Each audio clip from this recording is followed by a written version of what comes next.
everybody. I'm just trying to get adjusted here for the light. You just never know for sure what it is going to look like till the cameras come on and you go, whoa, the sun's out.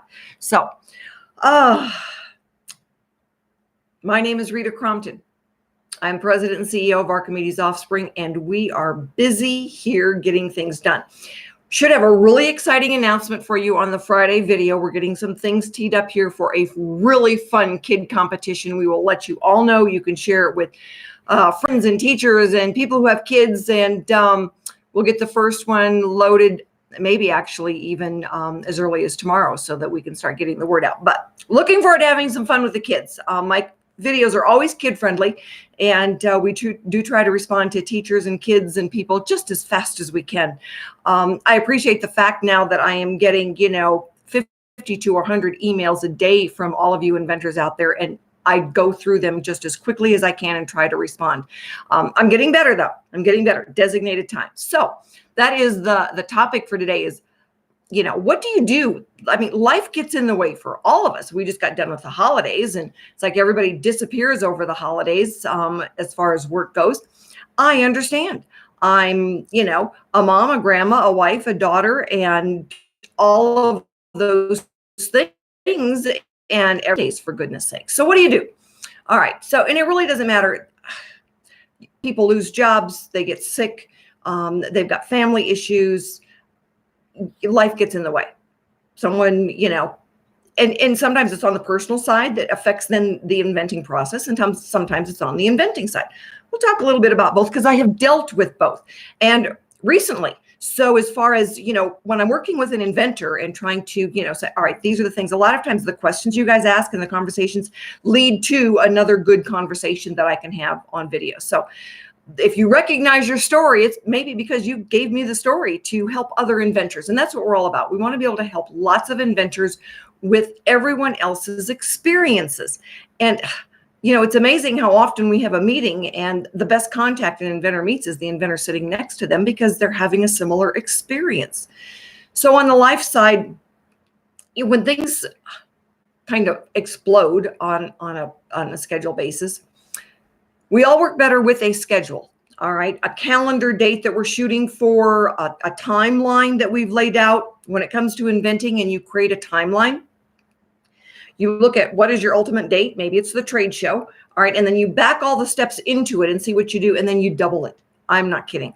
Whatever timeline you think that you've got, if it's down and dirty hard for the National Hardware Show in May, then you got to look at things taking longer, and as hard as we push, I'm not kidding. We have had patents filed the night before the show opens and prototypes delivered that were still hot and sticky off of the rapid prototype machine. So, we get it done just like you guys do. All right. You get it done, but you pick yourself up, you dust yourself off, and you have to do an assessment on where you are at the moment. All right. So, I tell people it's like when you are starting this, look at what do you have personally to put in it.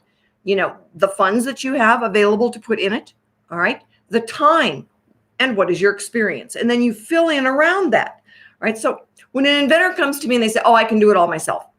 No, our conversation is going to be real short. You can't do it all yourself. Nobody can do it all by themselves, all right? And so be honest with yourself. It's the greatest favor you can do for yourself. All right, so then you look at the funding part of it, and you say, I've got this much money that my family, it's not just about you, but your family, all right, can put into this. All right, be reasonable. What I hate to see is when somebody has just been dumping money into it, and pretty soon there's a second mortgage on the house, and the savings account has been spent, and all the credit cards are maxed out, and now something else comes up. There will always be something else that comes up. Before money starts coming in, you will be pushed to your limit. So, all right, take a deep breath. All right, and you look at this. What are then the options? And you say, when an inventor tells me I've got $10,000 to spend on this, that helps me tremendously to know how to walk you through the steps and what you can do. When somebody says to me, oh, I've got $1,000, different parameters that we use, all right? It's not impossible. It's just different. So we have to look at what can we do. It's just like right now, there's a helicopter flying overhead. Pause. And then we pick ourselves up and move on. think of life as, helicopters dropping in on top of you. So we look at now your specific circumstances. You've got experience running a business. That's great. You're a car mechanic. You've got experience working on cars. You know more about your product than anybody else does. We look at you specifically and your experiences. Okay, so now life gets in the way. You lose a job. There's been a car accident. Somebody's sick and in the hospital. Okay, now you have to do a new reassessment. Has somebody else filed since you were out of the picture a patent that is competitive to yours? It's possible you don't get to spend any more money, time, and energy and experience on this because the opportunity is kind of evaporated. That's life, and you just pick yourself up and move on. But if you haven't, maybe you'd already been patent pending. All right, so let's go from there. You were patent pending, life gets in the way, you get back on track. Rita, what's going on? This is my time frame right now. This is what happened. Okay, so we pick it up from there, and we set a new timeline. We look at a new timeline. So now on the flip side of that, life gets in the way on the inventing side of it. I had a gentleman call me today and he goes, well, I read your contract. I really didn't like your contract. And it's like, now what? And I go, well, that's okay. You don't like my contract. I wish you the best of luck. You regroup, you pick things up and you move on. The weird thing is that I don't remember sending him my contract. I don't know what in the world his attorney was reading, but it wasn't my agreement. I'm usually pretty Johnny on the spot with who I put someone's name on my agreement and send it out the door. And I keep multiple records.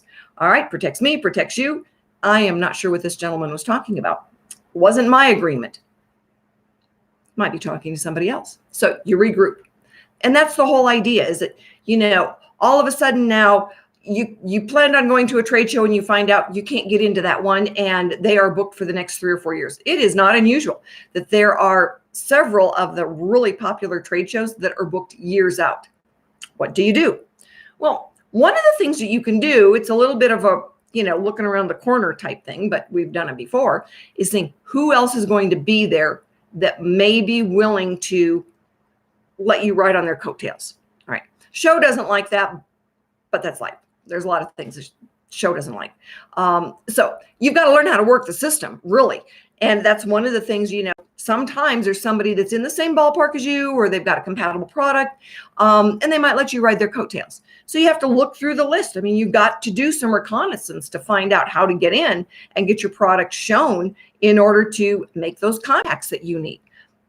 But there's always a way to regroup. I laugh at the engineers who know me so well. And, when somebody will say something and a new person out there say, oh, you can't do that. And the engineers will just laugh and they'll say, that is the wrong answer when you are with her, because we are at point A and we want to get to point B. You can't go there is the wrong answer. It's how do we get there that is the right answer. And we have to figure it out.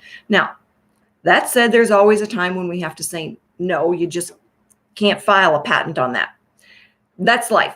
Better knowing sooner rather than later. We've got one of those coming up that the attorney is getting ready to talk to the inventor, and he's saying, with what you have given me, you're either infringing on somebody else or there is no room to file.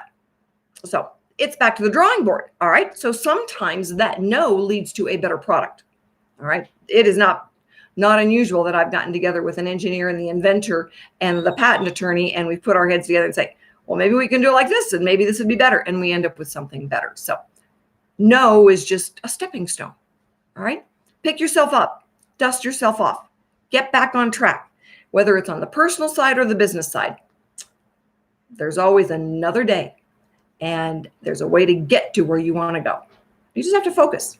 My name is Rita Crompton. I am the president and CEO of Archimedes Offspring, and I am out there to help you create the plan, to recreate the plan, and to pick yourself up and dust you off if need be. Talk to you tomorrow.